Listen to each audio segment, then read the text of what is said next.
오늘의 국민사연 시작하겠습니다. 안녕하신가요? 저는 충청도에 사는 60대 여자입니다. 평소에 사연 이야기 즐겨 듣는데 듣다 보니 저도 한마디 해도 되겠다 싶어 사연을 보냈어요. 재미없어도 그냥 한번 들어봐 주시면 고맙겠습니다. 저는 늦은 나이에 남편과 이혼을 했어요. 요즘 조론이다, 황혼이혼이다 하는데 제가 그렇게 된 거지요. 제가 왜 그런 선택을 할 수밖에 없었는지 이제부터 들려드리겠습니다. 남편과 전 선을 보고 결혼을 했어요. 요즘은 다들 연애도 하고 그렇게 결혼을 하는데 저희 땐 저처럼 선 봐서 결혼하는 사람이 더 많았어요.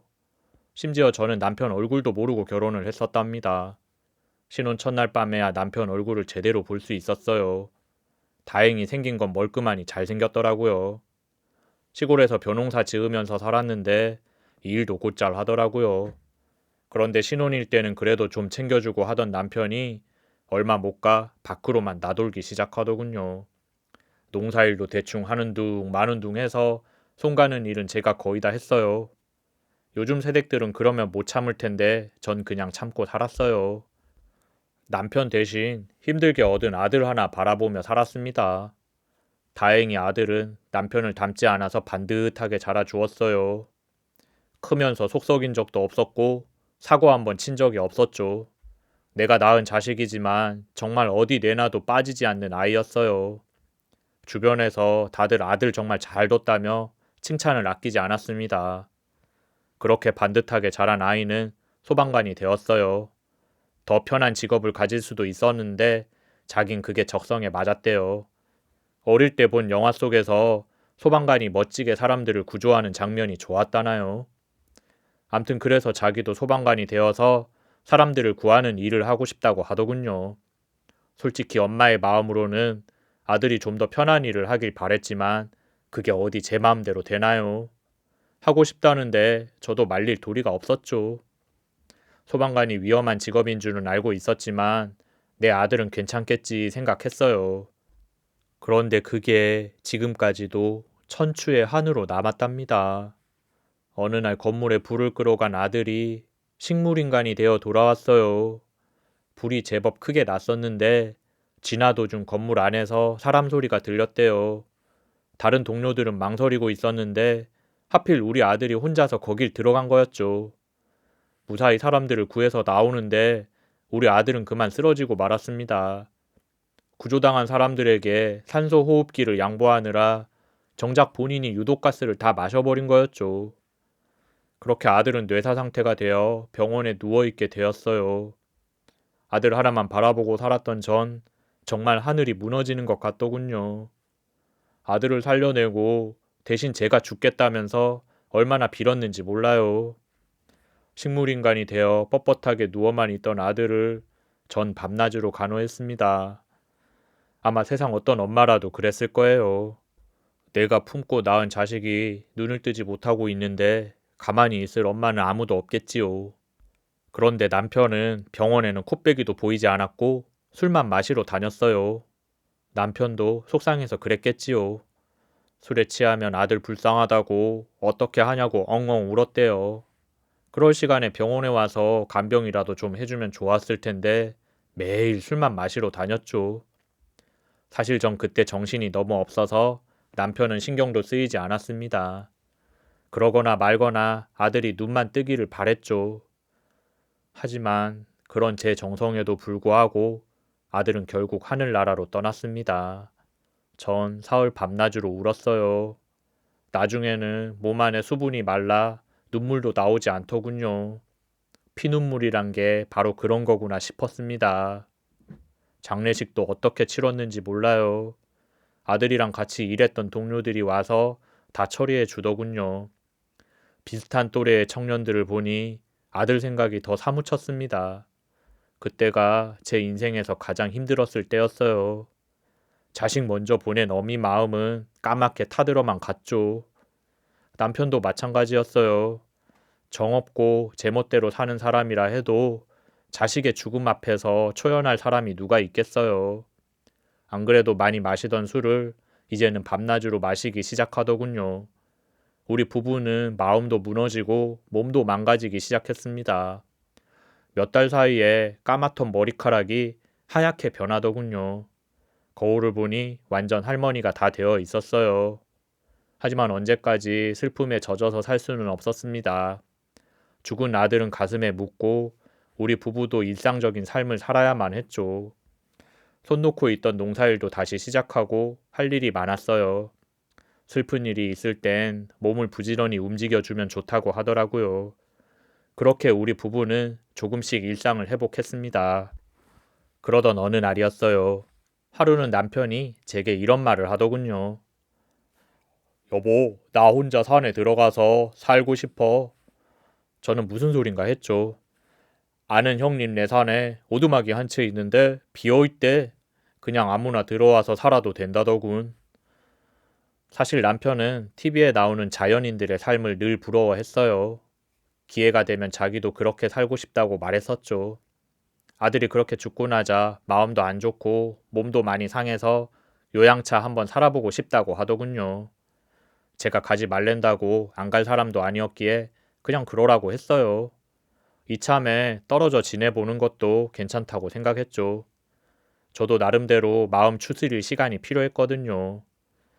그 산은 버스를 타고 읍내로 나가 또 한 번 버스를 갈아타고 가야 하는 곳에 있었어요. 이것저것 챙겨들고 남편이 산으로 떠나던 날에는 저도 함께 했어요. 혼자서는 짐을 다 들고 가기 힘들었거든요. 막상 뭐가 필요한지 몰라서 되는 대로 챙겼더니 짐이 많더라고요. 남편이 살게 될 오두막은 전화도 터지지 않는 깊은 산 속에 있었습니다. TV에서 보던 기억으로 허름하고 작은 집일 거라고 생각했는데 의외로 번듯한 컨테이너 주택이었어요. 이 깊은 산골에 컨테이너를 어떻게 끌고 들어왔는지 모르겠더군요.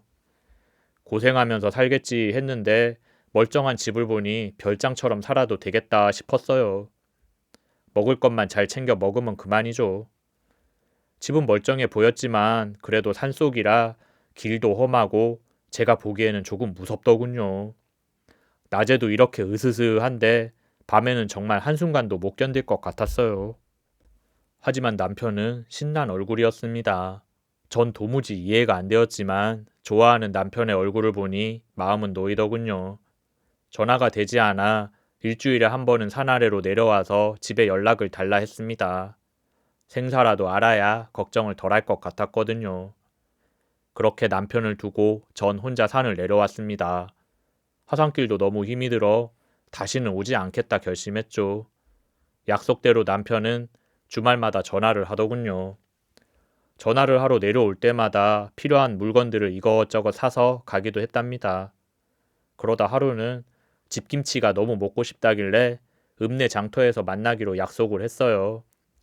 집 떠나 살면 안 챙겨도 될 줄 알았더니 오히려 더 귀찮아졌더라고요. TV에 나오는 다른 사람들은 혼자 버섯도 캐고 약초도 캐먹으면서 잘만 살던데 남편한테 그런 재주는 없었나 봐요. 한번 김치를 갖다 주기 시작하니 그 다음부터는 본격적으로 이것저것 부탁하더군요. 그래서 아예 장날마다 읍내 장터에서 보자고 했습니다. 김치나 반찬을 잔뜩 싸들고 가서 남편에게 전달하고 간 김에 저도 장을 봐오곤 했어요. 그렇게 몇 달을 살고 보니 남편 얼굴이 점점 좋아지더군요. 근심 걱정 하나 없이 즐거운 표정이었습니다. 그런 남편에게 저는 산속 생활이 적성에 잘 맞나보다 했습니다. 남편은 껄껄 웃기만 하더군요. 아들 그렇게 보내고 부부가 침울했었는데 오랜만에 웃는 얼굴 보니 저도 좋더군요. 한 번씩 이렇게 사는 것도 나쁘지 않겠다 생각했었습니다. 그렇게 떨어져서 살다가 장날에만 얼굴을 보는 삶을 살게 되었죠. 하루는 남편이 장터 주막에서 막걸리를 마시고 싶다고 해서 그러라고 하고 혼자 장을 보러 다녔어요. 그동안 왔다 갔다 하면서 장을 봐왔던지라 얼굴 정도는 아는 사람도 생겼어요. 과일이며 생선이며 이것저것 구경하며 다니는데 채소 파는 아주머니가 갑자기 절 부르더군요. 저기 산속에 혼자 사는 털보 영감님이 그댁 남편 맞죠? 하는 겁니다. 남편이 산속에 살면서부터 면도를 하지 않아 털보가 되었거든요. 맞다고 하자 아주머니가 아이고, 내가 이런 말 해도 될런지 모르겠네. 하며 뜸을 들이시더군요. 우리 남편이 왜요? 라고 묻자 아주머니께서 주변을 두리번 살피더니 속삭이듯이 얘기해 주었어요. 그 집 남편 아무래도 애인 생긴 것 같아요. 일전에 웬 젊은 아가씨랑 팔짱 끼고 다방에 들어가는 걸 내가 봤어. 그 얘기를 듣고 저는 설마 싶었습니다. 아무리 남편이 생각 없이 제멋대로 사는 사람이지만 지금까지 한 번도 외도를 한 적은 없었거든요. 술을 마시면 마셨지 여자를 만난 적은 없었습니다. 전 아무래도 아주머니가 잘못 본 것 같다고 말씀드렸어요. 장터 아줌마들은 없는 소문도 잘 만들어내거든요. 증거도 없고 그냥 비슷한 사람을 봤다는 말만으로는 믿을 수가 없었죠. 그런데 막상 집에 와서 생각해보니 계속 신경이 쓰이더라고요. 한번 마음에 의심이 들기 시작하니 그게 점점 커지더군요. 아무리 늙고 대면대면한 사이라지만 그래도 내 남편인데 다른 여자와 바람을 피운다고 생각하니 화가 났습니다. 그렇게 며칠을 혼자서 끙끙 앓다가 직접 확인해 봐야겠다고 결심했어요. 버스를 타고 나가 혼자서 무작정 산길을 올라갔죠. 다시는 오지 않겠다 하며 내려갔던 길인데 이런 식으로 다시 오게 될 줄은 몰랐죠. 추운 날씨였는데도 땀이 비 오듯 흘렀습니다.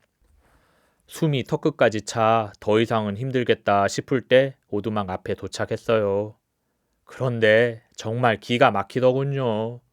확인하고 말고 할 것도 없었습니다. 온 산에 남녀의 교성이 울려 퍼지고 있었어요. 아무도 없는 산속이라서 마음을 놓았었나 봐요. 야릇한 소리가 메아리가 되어 골짜기에 온통 울려 퍼졌습니다. 설마 듣는 사람이 있을 거라고 생각하지 않았는지 둘이 아주 신이 났더라고요. 현장을 잡기 전에 전 주변을 둘러보았습니다. 고무대야에 살얼음이 살짝 낀 물이 있더라고요. 바가지로 그 물을 한가득 뜬 다음 벌컥 문을 열었어요. 예상대로 남편이 웬 젊은 여자랑 둘이 붙어먹고 있더라고요. 구역질이 나려는 걸 겨우 참고 바가지에 든 물을 철썩 끼얹었습니다. 화들짝 놀란 두 사람이 놀란 눈으로 저를 보더군요. 여보! 남편이 당황해서 말을 더듬었습니다. 잘하는 짓이다. 이러려고 산에 왔냐? 응? 기껏 여기까지 와서 할 짓이 그렇게 없었어? 저는 머리 끝까지 화가 나서 마구 퍼부어 주었습니다. 너도 그래. 어디 젊은 여자가 남자가 없어서 다 늙은 할배랑 붙어먹어? 부끄럽지도 않아? 그랬더니 그 여자가 대뜸 아니 아줌마가 무슨 상관이야. 그쪽이 제대로 못하니까 남편이 바람이 나지. 그리고 우리 사랑하는 사이야. 라고 하는 겁니다. 전 하도 기가 막혀서 사랑? 이 인간 몇 살인 줄은 알고 사랑이니 뭐니 하는 거야? 라고 했죠. 그랬더니 그 여자가 사랑하는데 나이가 무슨 상관이냐며 저더러 빨리 꺼지라고 하더군요. 그 말에 저는 그 여자의 머리채를 확 잡아챘습니다. 어디서 그런 힘이 생겼나 몰라요. 그리고 바가지가 부서져라 그 여자와 남편을 때리고 또 때렸습니다. 그래도 분이 안 풀리더군요. 남편은 진죄가 있어서 그런지 저항도 하지 않고 맞고만 있었습니다.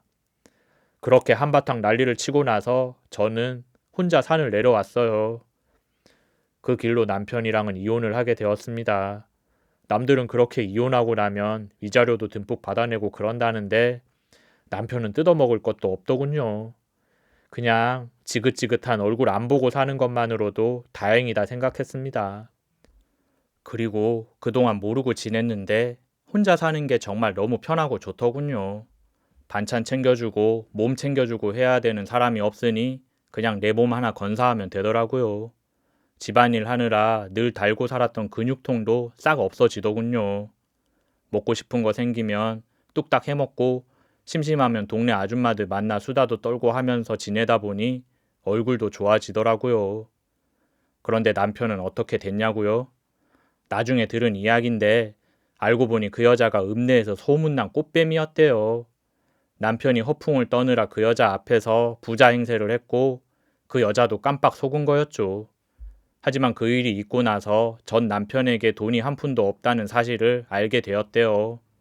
그러자 그 여자가 동네 사람들 다 보는 앞에서 돈도 없는 영감이 무슨 낯짝으로 젊은 여자를 탐했냐며 망신을 줬답니다. 조강지쳐 버리고 바람난 남편이라며 온 동네에 소문이 나버렸죠. 결국 그 사람은 마을을 떠나야만 했습니다.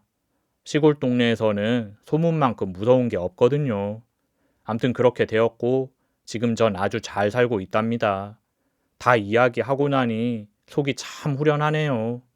들어주셔서 고맙습니다. 모두들 건강하세요.